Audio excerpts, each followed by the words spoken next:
सोना कितना सोना है, सोना कितना सोना है। जी हाँ, मैं वेलकम करता हूँ आपको अपने चैनल कॉमर्स वाले पे। और आज मैं एक बार फिर एक फ्रेश एपिसोड लेकर आया हूँ ज्ञान सागर सीरीज का, जहाँ पे हम जानने वाले हैं गोल्ड बॉन्ड्स के बारे में।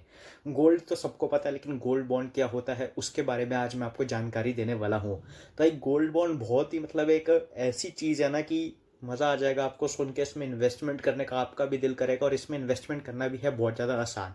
तो समझ लेते हैं पहले कि गोल्ड बॉन्ड होता क्या है। गोल्ड बॉन्ड एक तरह का गोल्ड ही होता है। हम गोल्ड परचेस करते हैं, लेकिन फिजिकली नहीं, हम इलेक्ट्रॉनिकली जो है अपना गोल्ड परचेस करते हैं। यानी कि हम जो गोल्ड परचेस करते हैं वो हमारे पास फिजिकल नहीं आता। हम जैसे दुकान पे जाके सोना नहीं खरीद लेते, हम उसका बॉन्ड ले लेते हैं, हम इलेक्ट्रॉनिकली बॉन्ड ले लेते हैं।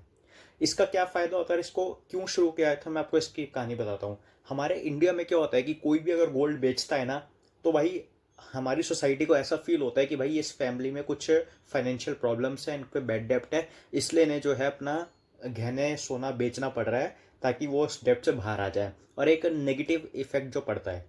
दूसरा क्या है ना कि आप सोना लेके तो रख लेते हैं, सोना खरीदना शुभ माना जाता है, पूजा वूजा में भी यूज़ होता है, लेकिन उसको बेचते नहीं है। अब जब अगर हम उसको बेचेंगे नहीं ना, तो गवर्नमेंट का जो गोल्ड रिजर्व है वो जो है कम होता है। आरबीआई जो है गोल्ड रिजर्व मेंटेन करता है, अगर आपको पता हो तो वो कम होता है। और उससे जो है हमारी फाइनेंशियल जो इकोनॉमी है उस पर इफेक्ट पड़ता है। तो इसको थोड़ा सा लिक्विडेट करने के लिए गवर्नमेंट ने गोल्ड बॉन्ड का इशू इंट्रोड्यूस किया था। गोल्ड बॉन्ड जो है आरबीआई जो है रिजर्व बैंक ऑफ इंडिया वो इशू करता है, लेकिन गवर्नमेंट के बिहाफ पे इशू करता है। इसमें क्या होता है कि हम गोल्ड लेते हैं, मान लो हमने 1 ग्राम गोल्ड लिया, तो हम 1 ग्राम ऐसे अंगूठी नहीं लेकर आएंगे 1 ग्राम गोल्ड की, बल्कि उसका हमें एक सर्टिफिकेट, एक बॉन्ड मिल जाएगा जिसको हम लेकर आएंगे। और उस पर जो है वो हमारे पास रख रहेगा। यानी कि गोल्ड फिजिकली अभी गवर्नमेंट के पास ही है, लेकिन उसका पोजेशन हमारे पास है। कुछ इस टाइप से आप इसको भी समझ सकते हैं। अभी आगे बात करूंगा तो आपको और भी ज़्यादा क्लैरिटी आएगी। तो जो गोल्ड बॉन्ड है ना, उसमें उसको जो है कौन कौन ले सकता है, पहले मैं आपको ये बताता हूँ। उसको ले सकता है भाई resident individual, H U F यानी कि Hindu undivided family, trusts, universities और चैरिटेबल इंस्टीट्यूशंस। ठीक है।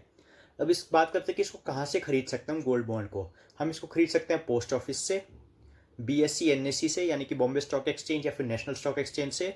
पोस्ट ऑफिस हर पोस्ट ऑफिस पे अवेलेबल नहीं है, कुछ बड़े पोस्ट ऑफिस पे ही ये अवेलेबल होता है। अपने नोटिफाइड बैंक से या फिर stock holding corporation of India limited से, यहाँ से हम इसे खरीद सकते हैं।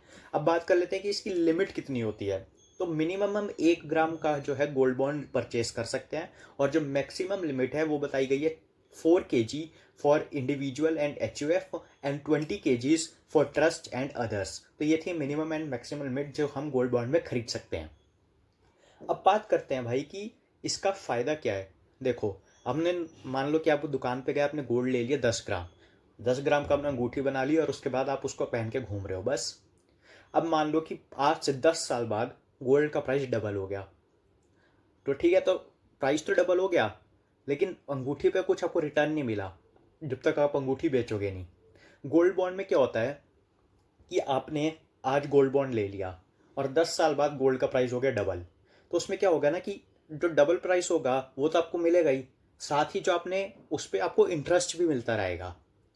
जो गवर्नमेंट है हमें 2020 और 21 का जो ईयर है, इसमें उन्होंने 6 सीरीज में गोल्ड गोल्ड बॉन्ड को इशू किया था। अभी जो है 4 सीरीज जा चुकी है, 5वीं सीरीज आज चल रही है। कल लास्ट डेट है, अगर आप लेना चाहें तो आप कल भी ले सकते हैं या फिर आज भी ले सकते हैं।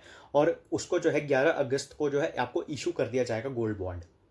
ठीक है। अब इसमें इंटरेस्ट रेट कितना होता है। इंटरेस्ट रेट इसमें होता है 2.5% पर एनम, जो कि 2 बार मिलता है साल में। यानी कि 1.25 एक बार 6 महीने बाद, और 1.25 अगले 6 महीने बाद। तो आप कहोगे भाई ये 2.5% तो बहुत कम है। तो भाई देखो, ऐसा नहीं है। 2.5% माना कि फिक्स डिपॉजिट या बाकी इन्वेस्टमेंट प्लान से कम है, लेकिन 2.5% is good rate for gold bond, because इसमें आपको जो है कैपिटल इनकम भी होता है। क्योंकि जब आपका प्राइस बढ़ेगा तो आपका इंटरेस्ट भी उसी के साथ बढ़ता रहेगा। या मान लो आज प्राइस 100 रुपये गोल्ड का, तो आपको 2.5 रुपये मिल गए 1 साल में। अब अगले साल मान लो प्राइस हो गया 200 रुपये, तो आपको 2.5 नहीं 5 रुपये मिलेंगे अगले साल। तो इस प्रकार से जो अगर गोल्ड का प्राइस बढ़ेगा तो आपका इंटरेस्ट रेट भी बढ़ता जाएगा, इंटरेस्ट भी आपका बढ़ता जाएगा। इंटरेस्ट रेट तो 2.5% ही रहेगा। अब बात कर लेते हैं हम कि इसको जो है हम रिडीम कब करेंगे। जो गवर्नमेंट की अभी जो स्कीम आई है ना, इस साल की जो स्कीम आई है, उसको जो है उसमें कि 8 साल तक हमें इसमें अपना पैसा रखना होगा और 8 साल के बाद हम रिडीम कर सकते हैं। लेकिन गवर्नमेंट ने साथ ही ये भी कहा है कि हम 5 साल में अगर कोई इमरजेंसी होगी, हमें अपने पैसे निकालने, तो हम 5 साल के बाद भी इस गोल्ड बॉन्ड को जो है रिडीम कर सकते हैं। लेकिन उसमें आपको कुछ फैसिलिटीज़ कम मिलेंगी। ठीक है, अब फैसिलिटीज़ क्या कम मिलेंगी? अगर आपने 8 साल तक अपना पैसे गोल्ड बॉन्ड में इन्वेस्ट करके रखे, तो 8 साल के बाद जब आप उसको रिडीम करोगे ना, तो आपको भाई लॉन्ग टर्म कैपिटल गेन जो भाई सीधा 20% का ठुकता है, लॉन्ग टर्म कैपिटल गेन से आप बच सकते हो, उस पर आपको कोई भी कैपिटल गेन नहीं देना। लेकिन अगर आप 5 साल के बाद उसको करते हो तो आपको कैपिटल गेन देना पड़ेगा। साथ ही जो इंटरेस्ट आपको टैक्स पे मिलता है वो तो आपको हर केस में देना ही देना है। जो 2.5% का इंटरेस्ट है वो हर केस में आपको देना ही देना है, टैक्सेबल है, वो एग्जेम्प्ट नहीं किया गया है। अब मैं आपको बताऊंगा कि हमें क्यों गोल्ड बॉन्ड लेना चाहिए, एडवांटेज क्या है। सबसे पहला, रिस्क फ्री, गवर्नमेंट का है। और सबको पता है भाई इंडिया में गोल्ड के प्राइस बढ़ती रहते हैं, मतलब बहुत कम चांसेस होते हैं कि गोल्ड का प्राइस जो है कम हो रहा है। आप पिछले 10 साल में देखो तो गोल्ड का प्राइस बढ़ा ही है। ऐसा सिर्फ एक साल हुआ था, आई थिंक 2016 का, जिसमें प्राइस जो है कम हुआ था। बाकी गोल्ड प्राइस बढ़ रहा है और अभी भी गोल्ड प्राइस बढ़ ही रहा है। सेकेंड इनकम है फिक्स्ड इनकम। आपको फिक्स्ड एक इंटरेस्ट आता रहता है, फिक्स्ड इनकम आपकी जनरेट होती रहती है गोल्ड बॉन्ड से। ठीक है, इंटरेस्ट आपको मिलता रहता है जितने का आप लोगे। दूसरा, कैपिटल एप्रिसिएशन। कैपिटल एप्रिसिएशन जैसा कि मैंने बताया कि आज आपने गोल्ड 100 रुपये का लिया और 10 साल के बाद वो गोल्ड जो है 5,000 का हो गया, तो जो बाकी जो है वो आपकी कैपिटल हो गई, आपकी इनकम हो गई, तो वो भी आपको जो है इसमें बेनिफिट है। लास्ट जो बेनिफिट है मैं आपको बताऊंगा, टैक्स बेनिफिट। मैंने आपको बताया कि आप 8 साल तक इसमें रखते हो तो आपको कैपिटल गेन पर टैक्स नहीं लगेगा। और अगर आप वैसे ज्वेलरी खरीद के रखते हो और उसको आप बेचोगे तो बेचने पे आपको जो है कैपिटल गेन देना पड़ता है। और कैपिटल गेन भी छोटा मोटा स्लैब रेट से नहीं लगता है। कैपिटल गेन लॉन्ग टर्म सीधा लगता है 20% से, यानी कि जितनी भी आपको इनकम आएगी उसका 20% आपको गवर्नमेंट को देना पड़ जाएगा। तो यहाँ पे टैक्स से भी बच जाते हैं। अब एक चीज़ ऐसी भी है कि मैं आपको बताना चाहूँगा कि आपको ये क्यों नहीं लेना चाहिए।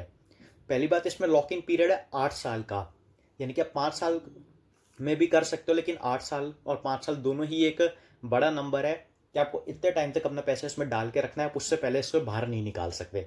दूसरा क्या है कि आप अभी की सिचुएशन देखो कि कोविड-19 हो रहा है और लिक्विडिटी की कमी है, पैसों की कमी है। अगर आप पैसे इसमें इन्वेस्ट कर दोगे तो आपके पैसे लॉक हो जाएंगे, वही सेम बात होगी, आपके पैसे लॉक हो जाएंगे। आप इमरजेंसी में उन पैसों को नहीं निकाल पाओगे, आप कितने भी कोशिश करो, आप कितने भी लेटर लिख रहे हो, आपने एक बार पैसे उसमें डाल दिए तो 5 साल के बाद ही निकलेंगे या फिर 8 साल के बाद ही निकलेंगे। तो ये एक ही रीज़न है, लेकिन बड़ा रीज़न है कि क्यों आपको गोल्ड बॉन्ड में इन्वेस्ट नहीं करना चाहिए। अब मैं आपको बताता हूँ कि जैसे मैंने बताया, जो 5th सीरीज़ अभी चल रही है, जो कल जिसका लास्ट डे है, वो हम कर सकते हैं। और जो लास्ट सीरीज़ है वो 31 अगस्त से 4 सितंबर तक के बीच में करी जाएगी और 8 सितंबर को जो है वो इशू कर दिया जाएगा। तो ये था भाई पूरा गोल्ड बॉन्ड का फंडा कि क्यों हमें लेना चाहिए, क्यों नहीं लेना चाहिए। होप आपको अच्छा लगा हो। और लास्ट में आपको बता दूं कि हम 20,000 तक के कैश पेमेंट इसमें कर सकते हैं, चेक या डीडी से कर सकते हैं, और या फिर ऑनलाइन पेमेंट कर सकते हैं, उस पर 50 रुपये का डिस्काउंट मिलेगा। That's it for today. जय हिंद, जय भारत।